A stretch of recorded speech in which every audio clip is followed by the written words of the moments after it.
Hi, everyone. This is Jason Rodriguez, Zpryme. Today, I have the pleasure of being joined by Seyi Fabode, CEO and co-founder of Varuna. How are you doing today? I am good, Jason. How are you? I'm doing fantastic. Thanks for joining us just to follow up on the article you recently wrote for Zpryme, Pandemics, Plans, and Perceptions. So to jump right in there, you talked a lot in the article about the vulnerability of our water system, how fragile it is. Yeah. Can you set the stage and what exactly you meant by that? Yeah. So I'll just talk about the article and then dive into water. And the point of the article was essentially to highlight the fact that we knew about this pandemic or expected something like this to happen. Scientists had been warning us for a while that this would happen. And so our level of preparedness for this was, as we've all obviously seen, not at the level we needed. And so the idea was this approach is one we can't take into any subsequent shocks in any of the other systems that we care about, with a particular emphasis on the water system.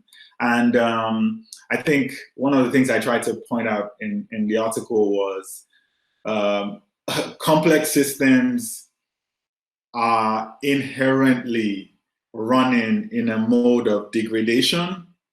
That's just the system law. And if we then have a shock, or in the case of the pandemic, a pandemic affecting our healthcare system, or a shock affecting our water system, we, one, should be better prepared for that. And if we know anything about the 50,000 or so water systems that exist in the US, it's that the level of preparedness isn't there. We think it is. We sort of expected all our systems to work as they should have, which is the perception part of the article. But if we've learned anything, our systems aren't as resilient as we think they are. And the first step to resilience, and I'm diving deeper into the article now, the first step to resilience is actually knowing what the current state of the system is. And a quick example, we were on a call with a water system yesterday. They serve about 120,000 people, and they don't know anything about the quality of the water beyond the water treatment plant.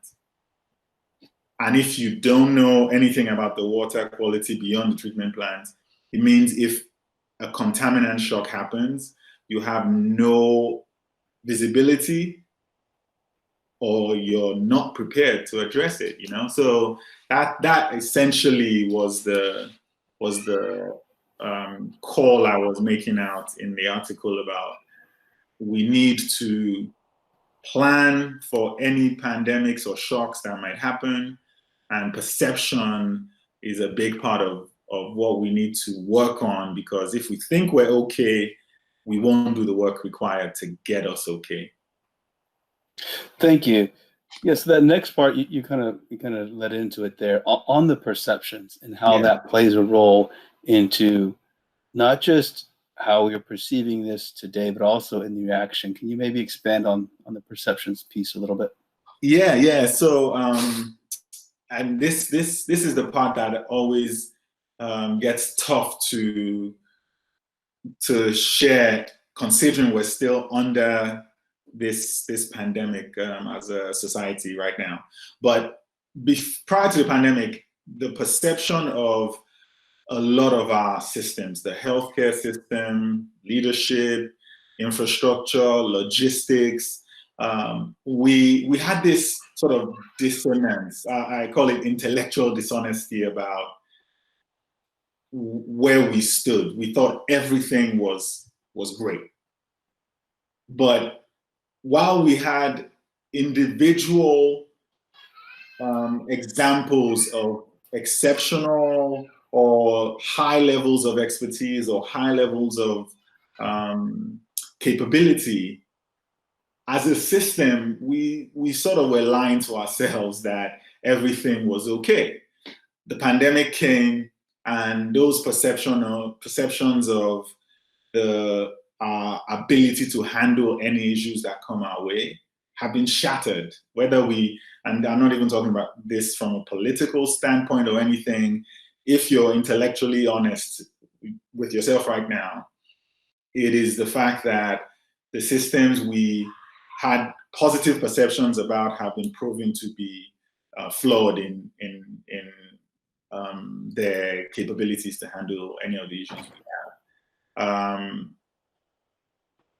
Those perceptions, bringing it to the water utility now, we really don't think about our water utilities in the US until there's either a drought or a contaminant shock like we had in Flint and several other cities across the US. So before any issue happens to the water you drink, Jason, at your home or something, the only perception you have of your water utility is one of, oh, I've heard of Flint, I've heard of Austin's water problem at some point. Will my water utility be able to address this? That perception is one that will come to really, truly bite the industry when we face contaminant shocks or asset failures that lead to water quality or water problems or droughts or water shortages in the US. And I think the industry hasn't done a great job of marketing itself, frankly. Hence the poor perception we have of the industry. And if you have a poor perception of the people who provide you a service, you will not be part of the preparation to address any issues that arise. Did that make sense? Because it's sort of a layered thing there. Yeah, it did, and thank you for diving into that.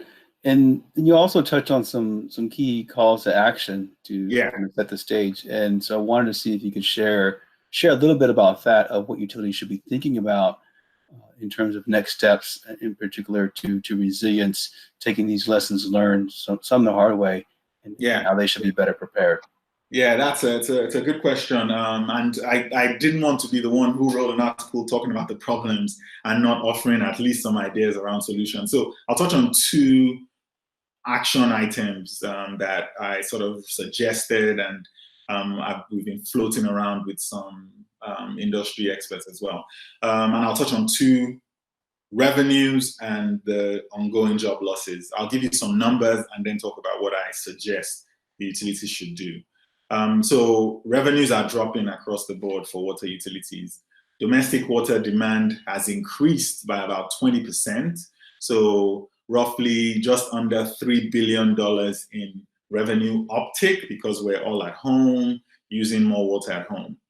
But the more drastic drop in the negative direction is that commercial water demand has reduced by about 50%, which is just around $8 billion. So uptick of about 3 billion, downward decline of about 8 billion. I truly think, and one of the things that I recommend in the article is that it is time for the industry to dissociate its revenues from the quantity of water a customer uses. Because we've seen that in other industries where the revenue now gets tied to the quality of the service, i.e. the operational efficiencies that the service level offering that the utility can provide. And if you know your revenue is tied to providing clean water 99.999% of the time, and you charge customers commensurate to that promise, we will, one, start using water a bit more sustainably, but also meaning reduce usage, but it won't impact the revenue numbers for the utility. That's one, just a path that I think the industry should take. The second one is really just adopting technology. Another analyst report I read, about 25% job losses, furloughs across the water utility industry. At this point, we expect there'll be more. What we're suggesting is that it is time to digitize your water systems, frankly. You should no longer need technicians to go drive and take a sample 20 miles from the water treatment plant. You should put IoT devices in those locations so that you can get the data when you need it, predict some issues, and address those proactively. So those are two of the, I think I made about 4 recommendations in the article. And tied to that job loss thing, most of these utilities will not be hiring those people back when this ends. What they need to do for those internal that are still around is to upskill, turn technicians into data analysts. They have the intellect, they've been doing it, they just need the tools to allow them to pull insights from any data that companies like ours provide them. So. All right, Seyi, I think you covered some of the key points there. We really appreciate you taking the time to dive deeper into the article about some key things we're all struggling to kind of move forward with. And I appreciate your leadership there, and continue the great work, and be safe. You too. Thanks so much, Jason.